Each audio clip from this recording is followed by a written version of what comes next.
주신 하나님의 말씀은 민수기 32장 20절에서 27절에 있는 말씀입니다. 다 함께 공독하겠습니다. 모세가 그들에게 이르되 너희가 만일 이 일을 행하여 무장하고 여호와 앞에서 가서 싸우되 너희가 다 무장하고 여호와 앞에서 요단을 건너가서 여호와께서 그의 원수를 자기 앞에서 쫓아내시고 그 땅이 여호와 앞에 복종하게 하시기까지 싸우면 여호와 앞에서나 이스라엘 앞에서나 무죄하여 돌아오겠고 이 땅은 여호와 앞에서 너희의 소유가 되리라마는 너희가 만일 그같이 아니하면 여호와께 범죄함이니 너희 죄가 반드시 너희를 찾아낼 줄 알라. 너희는 어린아이들 위하여 성읍을 건축하고 양을 위하여 우리를 지으라. 그리하고 너희의 입이 말한 대로 행하라. 갓 자손과 르우벤 자손이 모세에게 대답하여 이르되 주의 종들인 우리는 우리 주의 명령대로 행할 것이라. 우리의 어린 아이들과 아내와 양떼와 모든 가축은 이곳 길르앗 성읍들에 두고 종들은 우리 주의 말씀대로 무장하고 여호와 앞에서 다 건너가서 싸우리다. 아멘. 오늘은 말한 대로 행하라는 제목으로 주의 말씀 증거하도록 하겠습니다. 항상 우리에게 선한 은혜로 채우시기 원하시고 우리를 올바른 길로 인도하시는 하나님의 평강과 은혜가 우리 귀한 성도님들의 삶 가운데 가득하시기를 주님의 이름으로 축복합니다. 한 어머니가 시집을 간 딸의 집에 가서 하룻밤을 묵게 되었습니다.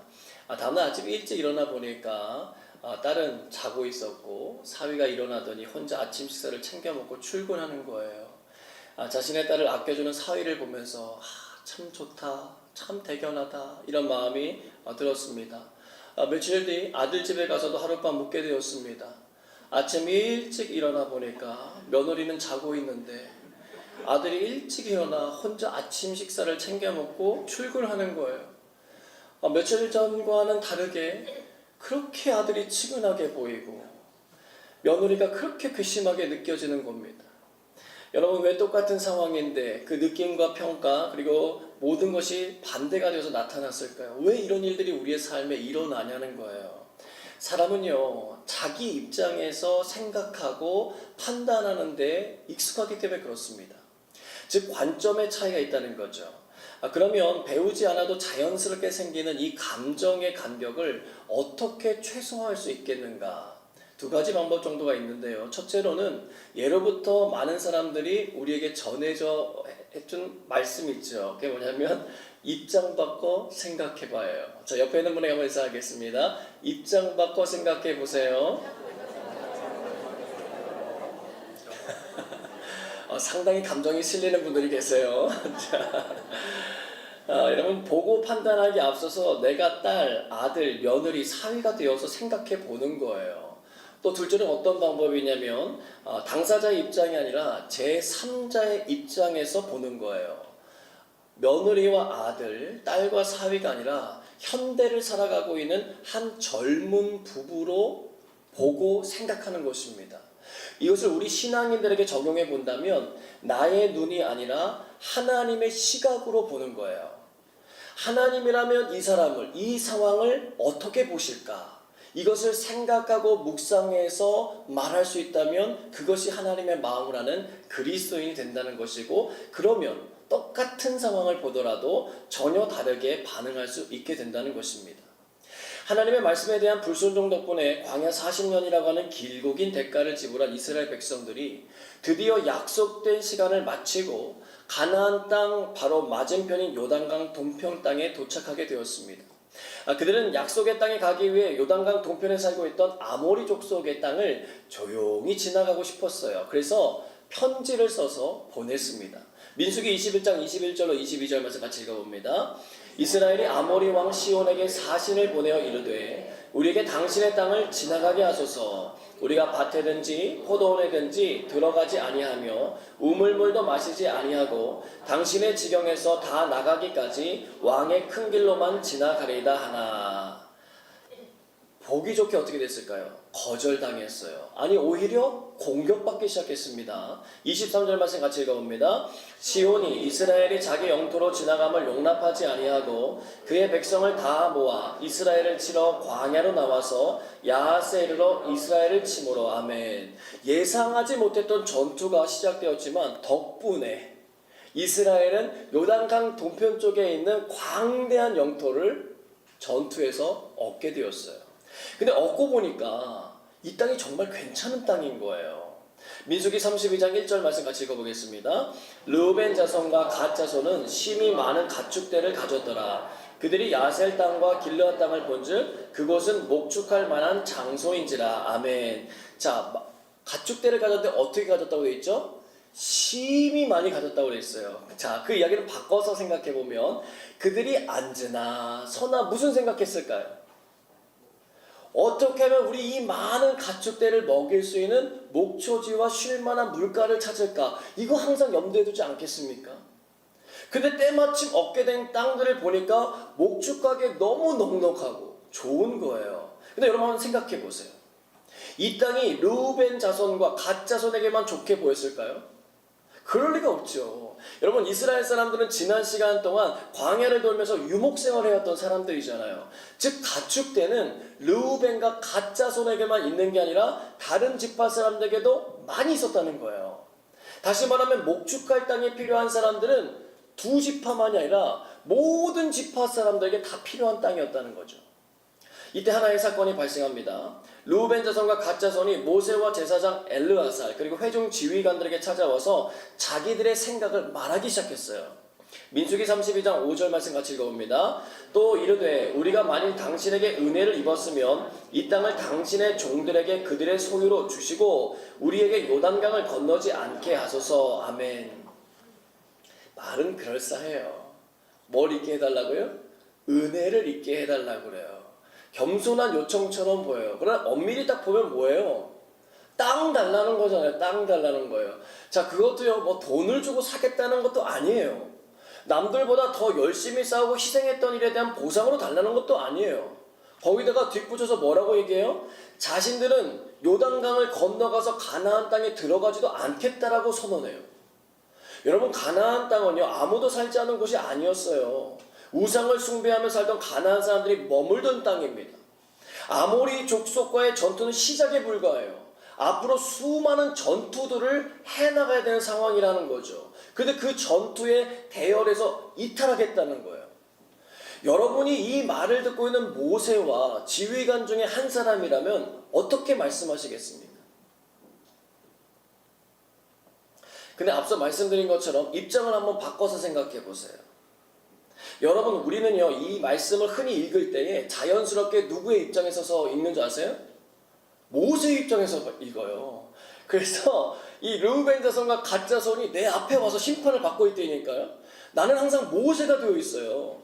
근데 한번 입장을 바꿔서 생각해 보시라고요. 여러분, 의외로 우리는요, 모세의 삶이 아니라 르우벤과 갓 자손의 삶을 살아가고 있을 수 있다는 거예요. 즉 여러분이 르우벤 자손과 갓 자손에 속해 있는 사람이라면 이 사건이 어떻게 풀리길 원하는지 생각해 보시라는 거예요. 또 하나님의 입장이라면 이 문제를 어떻게 처리하실지도 생각해 보시라는 거예요. 지난 주간 캐나다 총리가 한국에 방문했습니다. 양국 간 수교를 맺은 지 60년을 맞이해서 진행된 일이었어요. 공동 슬로건을 냈는데 뭐냐면 새로운 60년을 함께 더 강하게 라고 하는 슬로건을 냈습니다. 여러분, 우리는 이미 한국 사람으로 태어났고 캐나다에 살고 있기 때문에 이 뉴스를 보면서 비교적 우호적인 감정이 생깁니다. 근데 두 나라에 대해서 별로 좋은 감정을 가지고 있지 않거나 이해타산을 살펴볼 때에 우리 두 나라가 연합하는 것이 자국에 이득이 안 되는 다른 나라들과 사람들은 이게 별로 좀 좋은 사건이 아니라 좀 약간 불편한 사건이 될 거예요. 이번에 캐나다 총리의 방문으로 새삼 다시 조명받게 된 사건이 하나가 있죠. 바로 가평 지역에 일어난 전투예요. 캐나다 총리가 방문했습니다. 여러분, 1950년 6월 25일에 일어난 남북정대 당시에 캐나다는요, 유엔 참전국 중에 세 번째로 큰 규모였던 26,791명의 병력을 파병해줬어요. 전쟁이 일어난 지 약 1년쯤 되었던 1951년 4월 23일부터 25일까지 가평에서 전투가 일어났는데 캐나다, 호주, 뉴질랜드, 영국군으로 구성된 영연방 27여단이 서울을 향하여 진격하던 중국군을 막아냅니다. 당시 1만 명의 중국군을 2천 명밖에 안 되는 연합군이 막아낸 사건이었어요. 당시 전쟁이 얼마나 치열했는지 캐나다의 레비 중이라고 하는 사람은 구름대처럼 몰려든 적을 보면서 야, 이거 도저히 안 되겠다라고 판단하고 본인들과 그리고 부하들의 목숨까지 걸고 요청을 해요. 어떤 요청을 하냐면 뉴질랜드 부대와 자신의 부대에 자기 진지 위로 포사격을 해달라고 하는 거예요. 근데 이게 받아들여집니다. 그래서 20분 동안 집중 포화 사격이 그 진지 위로 떨어져요. 근데 그것 때문에 중국군이 많은 사상자를 내고 결국은 북쪽으로 퇴각하게 됩니다. 전쟁이 끝난 다음에 가평 전투에 임했던 캐나다 대대는요, 트루먼 미국 대통령으로부터 대통령 부대 표창을 받았고요. 캐나다 대대 장병들은 영연방 군인들의 최고 훈장이었던 십자무공 훈장을 받았을 정도로 이 전투는요, 세계사에 길이 남을 만한 명전투로 기록되어 있습니다. 여러분, 우리가 살고 있는 캐나다가 내어준 사랑에 감사하는 마음을 가지시길 바랍니다. 우리나라뿐 아니라 캐나다 사람들 위해서도 열심을 다해 기도해 주시고 섬겨 주시기를 바라요. 여러분, 그 당시 캐나다의 젊은 청년들이 자신들의 목숨을 걸고 우리의 땅을 지켜주었기에 오늘 우리가 이렇게 여기에 앉아 있을 수 있는 거예요. 또한 오늘은 특별히 청년 주일로 보내고 있는데 우리 청년들도 의미 있는 일을 위하여 쓰임받는 사람들이 되도록 기도해 주시기를 부탁드립니다. 여러분, 요즘에 많이 불려지는 찬양 가운데 은혜라고 하는 찬양이 있고 행복이라고 하는 찬양이 있어요. 이 찬양을 적은 손경민 씨가 작사 작곡한 또 하나 있는데 청년의 기도라고 하는 찬양이에요.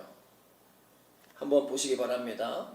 내게 주신 모든 것 주께 감사드리며 많은 재물보다 더 복음을 선택하고 화려한 길 아니라 진리의 길을 걷는 거룩한 주 예수의 청년 되게 하소서.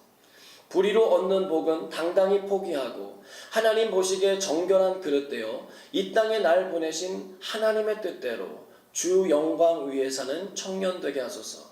때론 연약해져도 방황 않게 하소서. 세상 험한 파도에 낙심 않게 하소서.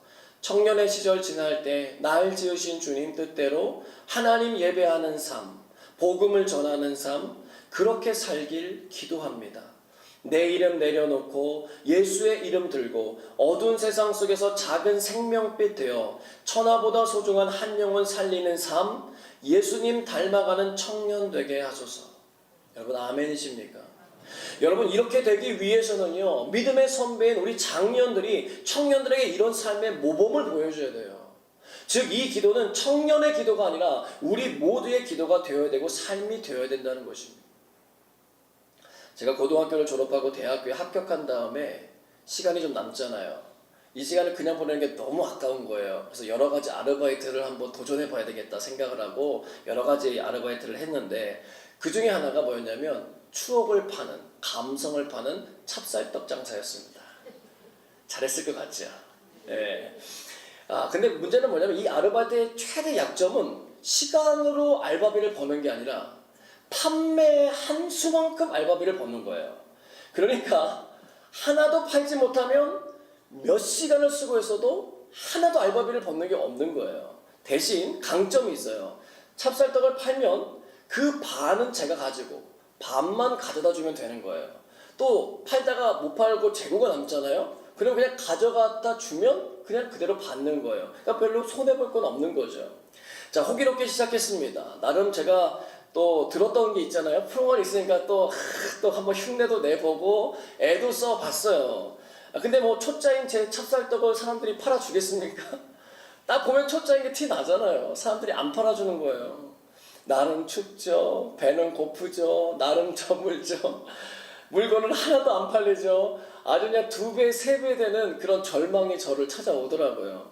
근데 그때 한 남성분이 저 멀리서 저를 오시더니 찹쌀떡을 한 개 사시는 거예요. 그러면서 이렇게 말씀하시더라고요. 잊지 못할 말이었어요. 힘내세요.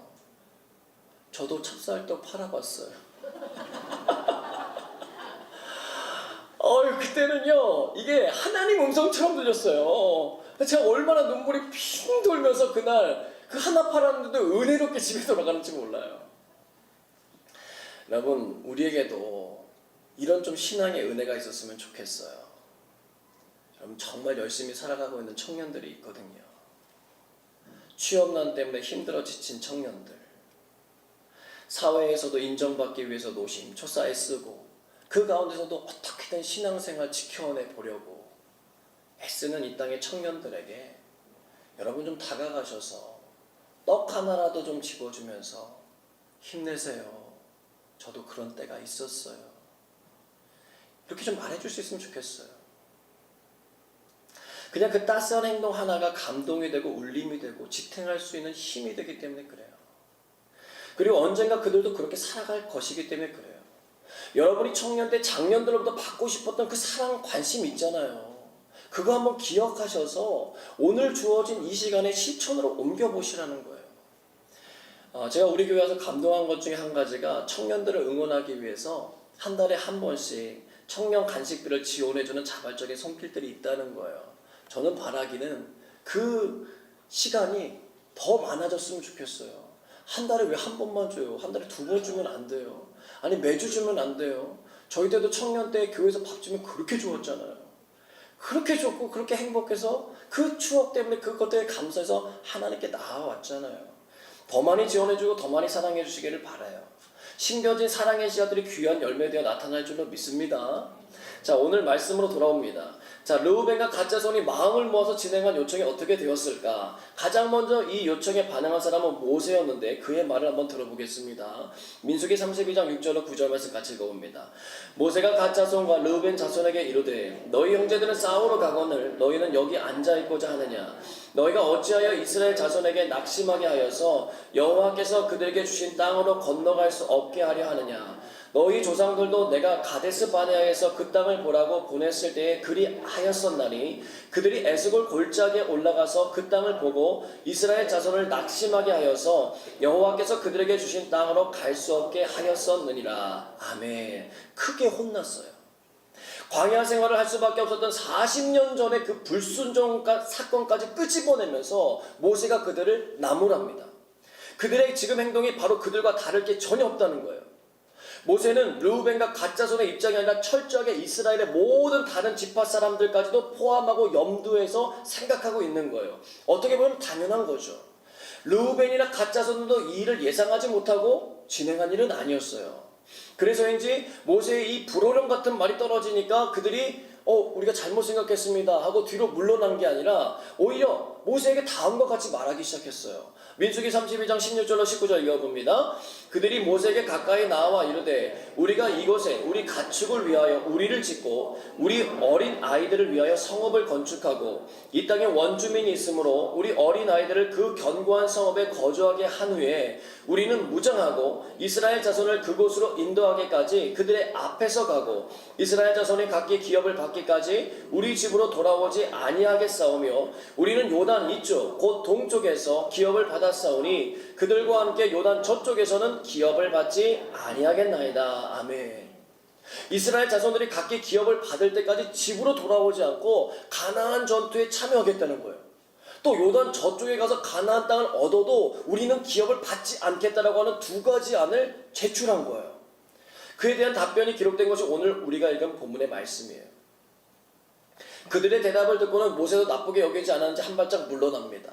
대신 확실하게 다시 한번 그들의 결심을 재확인하는 절차를 진행해요.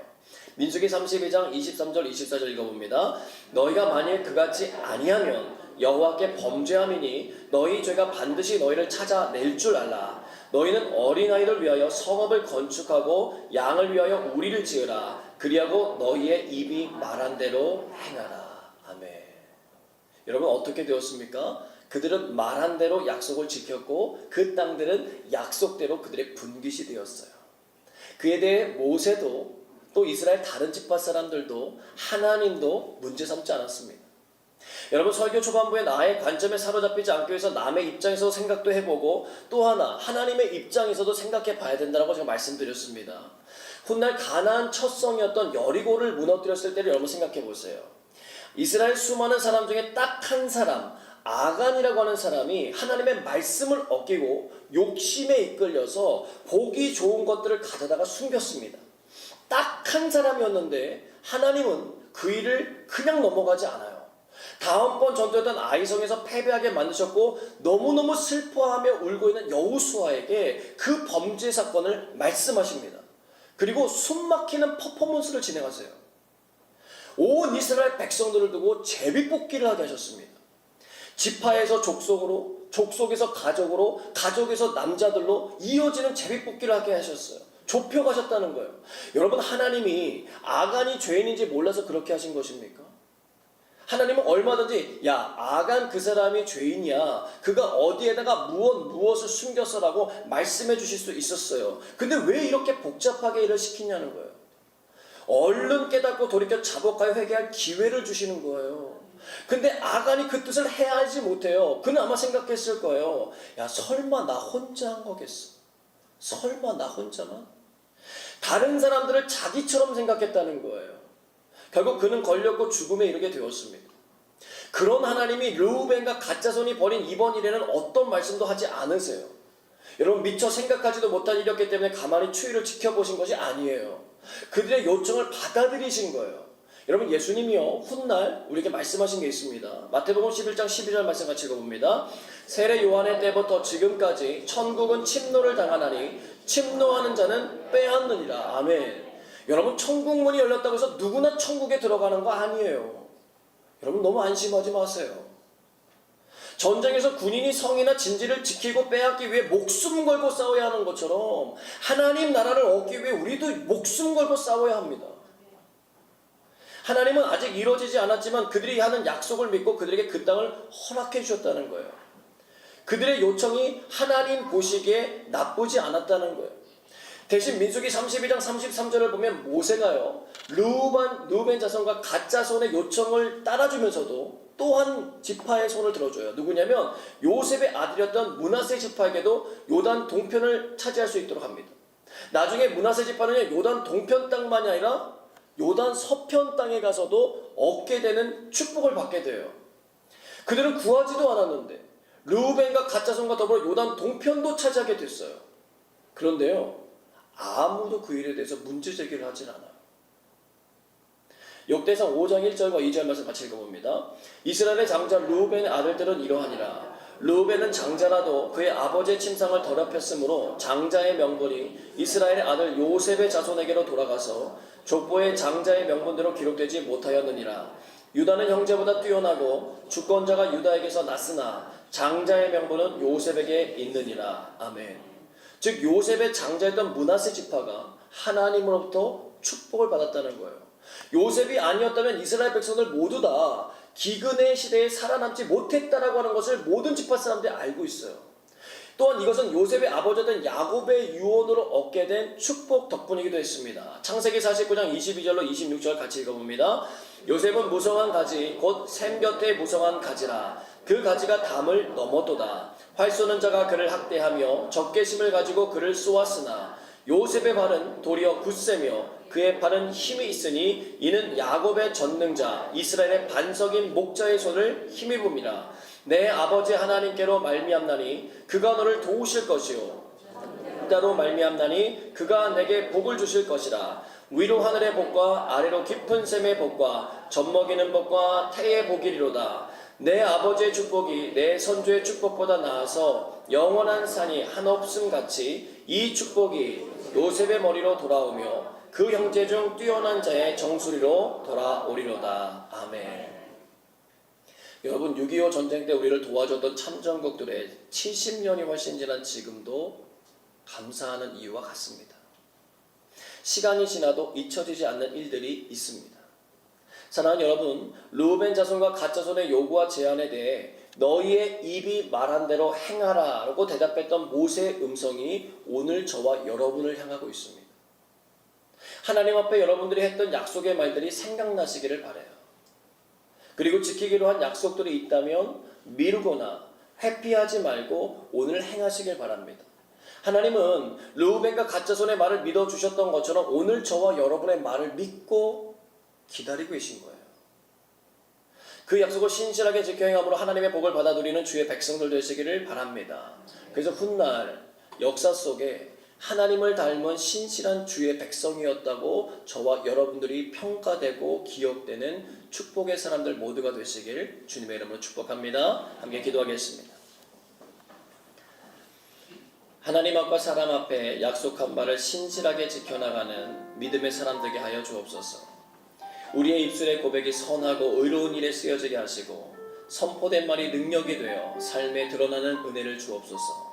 우리의 약속을 믿고 기다려주시는 사랑의 하나님 바라보며 오늘도 책임감 있게 살아가는 한날이 되게 하여 주옵소서. 다 함께 주신 말씀 생각하며 기도하겠습니다.